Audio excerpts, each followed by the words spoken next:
Information retrieval from biological databases. तो आज का जो हमारा टॉपिक होगा वो इंफॉर्मेशन को हम रिट्राइव कैसे करते हैं अपने बायोलॉजिकल डाटाबेसेस की इंफॉर्मेशन को। तो हमारे पास क्या होता है, एंट्रीज होता है, एसआरएस होता है और जेनबैंक होता है। ये मेनली जो हमें पता होते हैं। इसके अलावा हमारे पास पबमेड वगैरह भी होता है जिसके थ्रू हम अपने इंफॉर्मेशन, जो हमारी बायोलॉजिकल डाटाबेस की इंफॉर्मेशन है, उसको हम रिट्राइव करते हैं। तो इस वीडियो में जो आज हम पढ़ेंगे वो हमारा टॉपिक है एंट्रीज। बस हम आज इस वीडियो में एंट्रीज को कवर करेंगे, वो भी फुल डिटेल में। तो इससे पहले, अगर एंट्रीज को समझने से पहले अगर तो आपको primary databases, secondary databases, biological databases नहीं पता है तो आप मेरे वीडियो के आई बटन में जाके देख सकते हैं। अगर आपको पता है तो बहुत ही अच्छी बात है। तो इसके साथ हम अपना स्टार्ट करते हैं वीडियो लेक्चर अपने फुल नोट्स के साथ। तो आता है हमारे पास information retrieval from biological databases. इसको हम लाइन बाय लाइन पढ़ेंगे और समझेंगे। तो इसमें लिखा है, as mentioned a major goal in developing databases is to provide effective and user friendly access to the data store. मतलब इसका जो मेन गोल है डाटा स्टोर करने का वो क्या है कि मतलब जिस भी यूज़र को बहुत ही ईजी और एफिशिएंट में उन्होंने जो डाटा स्टोर किया है उसे प्रोवाइड करना। उसको आता है there are numbers of retrieval system for biological databases. मतलब कि बहुत सारे सिस्टम्स हैं जहाँ पे हमने बायोलॉजिकल डाटाबेस को स्टोर करके रखा है। The most popular retrieval system for biological database is entries and sequence retrieval system SRS that provide access to multiple data for retrieving of integrated search result. मतलब कि जो बहुत ही पॉपुलर है वो क्या, एंट्रीज है और SRS है, जिसमें जो मल्टीपल, जो एक दूसरे से इंटरलिंक डाटा होते हैं वो भी बहुत ही ईजिली हमें इसमें फाइंड आउट हो जाते हैं। उसके बाद है, to perform complex queries in databases often requires the use of boolean operators. मतलब जो कॉम्प्लेक्स क्वायरीज होते हैं उनको ऑपरेट करने के लिए जो बूलियन ऑपरेटर्स हैं उसे यूज़ करते हैं। This is to join a series of keyword using a logical terms such as and or and not to indicate the relationship between the keywords used in the searches। मतलब हमें ये तो पता ही है कि जो भी हमारी जो वीडियोस या कुछ भी आती होती हैं या कोई भी चीज़ हमें नेट पे अवेलेबल होती है वो कीवर्ड्स की हेल्प से ही यूज़ होती है। तो अगर किसी जो यहाँ पे एंड और जो नॉट है वो एक इंडिकेट करता है रिलेशन कीवर्ड्स के बीच में, जो कि हमें हेल्प करता है कोई भी चीज़ को सर्च करने का। And means that the search result must contains both word. मतलब एंड अगर हम डालेंगे तो उसका क्या मीन्स होता है, जो दोनों वर्ड कौन कौन से कंटेन कर, दो वर्ड्स कंटेन करने चाहिए। उसका or means to search from result connecting either word or both. मतलब जो हम जहाँ पे हम एंड यूज़ करेंगे वहाँ पे जो है, जो हमारे पास जो वर्ड होंगे उस दोनों में ही वो चीज़ प्रेजेंट होंगी जो डाटा है। और अगर हम और यूज़ करेंगे मतलब उन दोनों में से किसी एक में होगी, या तो वर्ड में होगी या दोनों में भी हो सकती है। Not excludes results containing either one of the words. Not में एक वर्ड्स में होंगे। In addition one can parentheses to define a concept it multiple words and relationship are involve. मतलब इसमें जो हम कुछ जो अलग तरह से यूज़ कर सकते हैं ताकि जो हमारे जो कंसेप्ट है और मल्टीपल वर्ड्स के जो रिलेशन है वो बहुत ही अच्छे से इवॉल्व होके आ सके, so that the computer knows which part of the search to first execute. जहाँ पे मल्टीपल सर्च होते हैं वहाँ पे हमारी ये पैरेंथेसिस यूज़ की जाती है ताकि जो मल्टीपल वर्ड्स के बीच में रिलेशनशिप है कंप्यूटर को ये फाइंड आउट हो सके कि उसे पहले कौन सा रिजल्ट शो करना है। उसके बाद आता है, items contain within parenthesis are executed first. मतलब जो भी उस कंटेन कर रहा होगा उसे वो पहले शो होगा, बाद वाले उसके बाद में शो होंगे। Quotes can be use to specify a phrases. Most search engines of public biological databases uses some form of this Boolean logic। मतलब इस तरह के लॉजिक्स जो होते हैं उस तरह को यूज़ किया जाता है, जैसे एंड और नॉट, फ्रेजेस, पैरेंथेसिस, ताकि जो सर्च रिजल्ट है वो बहुत ही ईजी हो जाए। तो अब हमारे पास आता है एंट्रीज। मतलब क्या था, NCBI develops and maintain entries biological database retrieval system. मतलब NCBI एंट्रीज को मेंटेन करती है और डेवलप करती है और ये एक बायोलॉजिकल डाटाबेस रिट्राइवल सिस्टम है।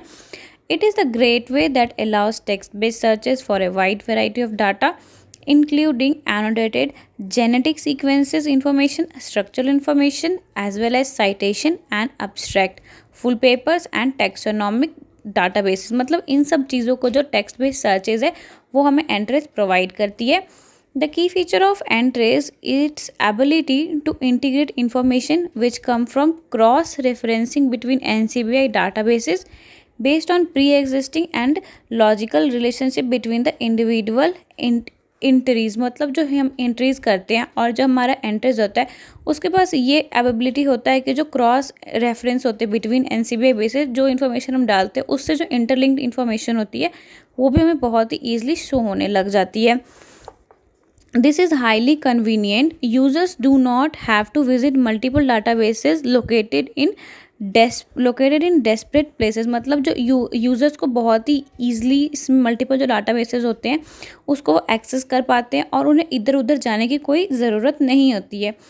For example, in a nucleotide sequences pages, one may find cross-referencing links to the translated protein sequence, genome mapping data, or the related PubMed literature information and protein structure it's available। मतलब इसमें example में ये कह रहा है हमें कि अगर हम न्यूक्लियोटाइड सीक्वेंस का हम पेज ओपन करते हैं तो उसका लिखा है वन में फाइंडिंग क्रॉस रेफरेंस, मतलब उसको क्रॉस रेफरेंसिंग आ रही होगी किसी लिंक की, जैसे कि वो ट्रांसलेटेड प्रोटीन सीक्वेंस की हो सकती है, जीनोम मैपिंग की लिंक हो सकती है, और टू द रिलेटेड पबमेड। मतलब पबमेड होता है उसमें जो लिटरेचर की जितनी इन्फॉर्मेशन होगी वो सब अवेलेबल होगी। तो ये हमारे पास जो हमारा एंट्रेज है वो हमें दूसरे लिंक को भी रेफ़र करता है। मतलब हमें इधर उधर जाने की ज़रूरत नहीं है, मल्टीपल वर्क्स एक एंट्रेज में हमें जो डाटा है बहुत ही ईजिली रिट्राइव हो जाता है। उसके बाद आता है हमारे पास effective use of Entrez requires an understanding of the main features of the search engine. जो मतलब बहुत ईजी, मतलब बहुत इफेक्टिव, बहुत अच्छे से अगर हमें रिजल्ट चाहिए होगा एंट्रेज से तो हमें जो उसके मेन फीचर्स होते हैं सर्च इंजन का वो हमें बहुत ही ईजी पता होना चाहिए। फिर है हमारे पास there are several options common to all NCBI databases that helps to narrow the search। मतलब बहुत सारे ऑप्शन हैं जो कि कॉमन है NCBI के जैसे, जो कि हमारे सर्च को बहुत ही नैरो करते हैं। One option is limits which helps to restrict the search of the subset of a particular databases. मतलब हम लिमिट लगा देंगे कि हमें इसी चीज़ का सर्च चाहिए तो वो जो हमारा डिस्प्ले पे आएगा वो उसी से लिमिटेड सर्च आएगा हमारे पास। It can also be set to restrict a search of a particular databases, example the field of author और publication date। मतलब हमें बस field of author और जो publication date है हमें वही चाहिए हो तो हमें ये वही दिखाएगा, और एक particular type of data example chloroplast DNA RNA। उसके साथ हमारे पास another option is to preview. एक था हमारे पास कि हम लिमिट लगा देंगे, दूसरा हमारा प्रीव्यू और index which connects different searches with the Bloom operators and use strictly or logical connected keywords to perform new searches। मतलब जो हमारे पास प्रीव्यू है उसमें जो हमारे ब्लूम ऑपरेटर जैसे कि हमारा एंड और नॉट इन सब को यूज़ करके जो हमारा रिजल्ट होगा उसे हम ला सकते हैं। The search can also be limited to a particular search field, example gene name or accession name जो पर्टिकुलर फील्ड से भी रिलेटेड हो सकती है वो वहीं पे स्टॉप हो सकती है। The history option provides a record to the previous searches. मतलब हिस्ट्री का ऑप्शन होता है जो कोई हमने प्रीवियस सर्च किया हो उसे हमें वो वहाँ पे अवेलेबल कराता है। उसके बाद हमारे पास क्या होता है, अवेलेबल कराने के बाद और ये कंबाइन भी करता है हमारे अर्लियर सर्च के साथ। There is also a clipboard भी होता है that stores search result for a later viewing of a limited time. मतलब एक क्लिपबोर्ड होता है, एक हिस्ट्री होता है। हिस्ट्री में जो हमने पिछला सर्च कर लिया वो हमारा स्टोर होता है। क्लिपबोर्ड में क्या होता है वो थोड़ी देर के लिए स्टोर हो जाता है ताकि अगर हम उसे देखना चाहें तो हम देख सकते हैं, और वो थोड़ा इंटरलिंक्ड होता है।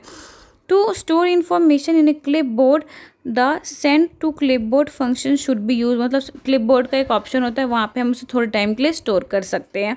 तो ये हमारा था एंट्रेज के कुछ मेन पॉइंट जिसमें हम लिमिट्स लगा सकते हैं, प्रीव्यू लगा सकते हैं, हिस्ट्री, क्लिपबोर्ड इन सब को यूज़ कर सकते हैं।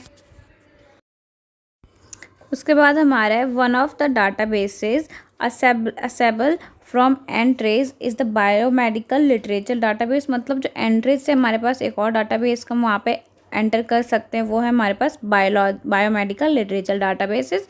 इसको हम क्या बोलते हैं, इसका नाम पबमेड से भी ये नोन है। मतलब इसमें सिर्फ जो हमारे लिटरेचर के जो डाटाबेसेस होंगे ये उसे कंटेन करेंगे, उसके अब्स्ट्रैक्ट को कंटेन करेंगे एंड इन सब cases full text articles from nearly 4000 generals. मतलब 4000 जनरल से ये हमारे कुछ टेक्स्ट होंगे, कुछ आर्टिकल्स होंगे फुल टेक्स्ट, उन्हें भी एक्सेस कर सकती है।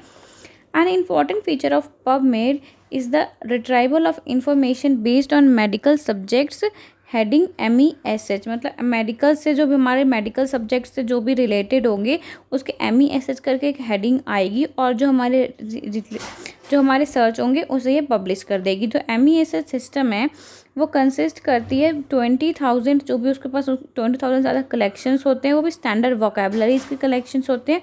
उसके हेल्प से जो है हमारे आर्टिकल बहुत ही ईजिली हमें सामने आ जाते हैं। In other words it is the thesaurus that helps convert search keywords into standardization terms to describe a concept। मतलब ये इसके हेल्प से जो कीवर्ड होते हैं वो एक स्टैंडर्डाइज कंसेप्ट में हमें डिस्प्ले होते हैं ताकि हम बहुत ही ईजी उसे समझ पाए। By doing so it allows smart searches in which a group of accepted synonyms are employed so that the users not only gets abstract matches but also related matches on the sum of the topic that otherwise might have been missed। मतलब कई बार होता है ये कुछ ऐसे related search, smart search को भी show करते हैं जो कई बार हमें जो हमारे माइंड में नहीं आ रही होती है उस वक्त के लिए, और वो उससे रिलेटेड सर्च शो कर देता है ताकि अगर हम उस पर क्लिक करें तो जो हम ढूंढ रहे हो, जो डाटा हम निकालना चाह रहे हैं वो हमें बहुत ही ईजिली मिल जाए। तो यहाँ पे हम देख सकते हैं हमारे पास टेबल में हमें टैग्स, नेम्स और डिस्क्रिप्शन शो हो रहा है। जैसे कि हम यहाँ पे AB टैब्स अगर यूज़ करेंगे तो हमें यहाँ पे एब्स्ट्रैक्ट पता चलेगा, AD affiliation, AID article authorization, VI volume, TI title. इसी तरह से हमारे पास डिफरेंट टैग्स दिए हुए हैं जिसको यूज़ करके हम अपने पबमेड्स में अपने सर्च को बहुत ही ईजी बना सकते हैं। तो हम मूव करते हैं अपना फर्दर स्टेप पे। तो हमारे पास आता है another way to broaden the retrieval is by using the related articles option। मतलब related article option से भी हमें पता चल सकता है। PubMed uses the word weight algorithm to identify related articles with similar words in the titles, abstract and miss। मतलब जो हम टाइटल, एब्स्ट्रैक्ट को यूज़ कर सकते हैं, PubMed का वैसे एल्गोरिदम ये है कि उसे बहुत ही ईजी आइडेंटिफाई करेगा और हमारे आर्टिकल को रेफर कर देगा। By using this features articles on the same topics that were missed in the original search can be retrieve. मतलब जैसे मैंने बताया कि अगर हम अगर भूल जाते हैं, कई बार हमें वो वर्ड कीवर्ड याद नहीं होता, तो उससे रिलेटेड जो हमें ये PubMed है वो हमें शो कर देता है। उसका एल्गोरिदम ही ऐसा होता है। For a complex search A use of a Bloom operators or a combination of limit and preview index features to conduct complex searches। मतलब हम इन सब को यूज़ करके अपने कॉम्प्लेक्स सर्चेस को भी सर्च कर सकते हैं। उसके बाद हमारे पास alternatively field tags can be use to improve the efficacy to obtain the search result. मतलब जो हमने टैग्स यूज़ करके भी हम अपने रिजल्ट को बहुत ही ईजिली ऑब्टेन कर सकते हैं। द टैग्स के are identifiers for each fields and are placed in brackets. मतलब जो भी हमारे ये टैग्स हैं, ऊपर जो हमने डायग्राम देखी थी उसमें हम ब्रैकेट्स में नहीं लिखे थे, पर ये जो हमारे ऑलवेज ब्रैकेट के अंदर आएंगे। जैसे कि हमें AU लिखना है, AU हमारा किस चीज़ का टैब था, उस चीज़ के लिए अगर हमें AU लिखना है, जैसे कि ऑथर को लिमिट करता है, ऑथर को डिनोट करता है, तो हम इसे ब्रैकेट्स में लिखेंगे। उसका रहता है ये limits the search for the author and the name, जैसे JID लिखेंगे for the general name. PubMed usage a list of tag for literature search. मतलब ये जितने भी टैग्स है वो लिटरेचर सर्चेज के लिए यूज़ होते हैं हमारे पास। The search terms can be specified by the tags which are joined by the Boolean operators. मतलब ये जो हमारा एंड और नॉट था उन सब के साथ ये ज्वाइन होते हैं। Some frequently use PubMed field tags are given. मतलब जो कि मैंने आपको इससे पहले वाले अपने टेबल में बता दिया था आपको। उसको कहते हैं another unique database assembly from entries online Mendelian inheritance. उसके बाद आता है, एक तो हमने पढ़ लिया एंट्रीज के अंदर पबमेड, उसके बाद आता है हमारे पास एक ऑनलाइन मेंडेलियन इनहेरिटेंस, जिसको हम इनमैन, इसको हम ओमिन भी कहते हैं। ये हमारे 2 मार्क्स के क्वेश्चन में आ सकता है, आप ध्यान से सुने। Online Mendelian inheritance in man OMIM which is a non sequence based data basis of human disease gene and human genetic disorders. मतलब ये क्या है, इसमें किस चीज़ की डाटा होती है, non sequence based data base होती है ह्यूमन डिजीज़ का। उसके बाद और क्या होता है यहाँ पे, और यहाँ पे human genetic disorders. Each entry in OMIM contains summary information about a particular disease as well as a gene related to the disease. मतलब इसमें जो भी हमारी एंट्री होगी ओमिन में, वो इन्फॉर्मेशन जो समरी के फॉर्म में होती है, जैसे कि कोई भी पर्टिकुलर डिजीज हो गया या उसके जीन के related. The text contains numbers, hyperlinks to literature citation, primary sequence records as well as the chromosome की जो लोकी होती है और उसका डिजीज़ का लिंक और हाइपर लिंक, इन सब को बताता है हमें। The databases can serves as an excellent starting points to study gene related to disease. मतलब ये जो डाटा बेसिस है, अगर हम किसी भी डिजीज़ से रिलेटेड कोई जीन को हम स्टडी करना चाहते हैं तो यहाँ पे जो डाटा है वो हमें बहुत ज़्यादा ही हेल्पफुल करेंगे। उसके बाद आता है NCBI also maintains a taxonomy database that contains all the names of taxonomy positions of over organization which at least one nucleotides और प्रोटीन सीक्वेंस। मतलब जो होता है हमारे पास जो 100,000 जो हमारे पास, उसमें से अगर कोई एक एटलीस्ट अगर एक जो पोजीशन होती है न्यूक्लियोटाइड की प्रोटीन और प्रोटीन सीक्वेंस की, जो NCBI है उस टैक्सोनॉमी को भी मेंटेन करता है और बहुत ही ईजिली रिप्रेजेंट करता है जीन बैंक डाटाबेसेस में। पर जो हम आज पढ़ेंगे वो हमारा सिर्फ और सिर्फ एंट्रीज है। उसका taxonomy database has a hierarchical classification scheme. मतलब इसका जो पास जो होता है कि हेरिकल क्लासिफिकेशन स्कीम होती है। The root is archaea, eubacteria and यूरोटा।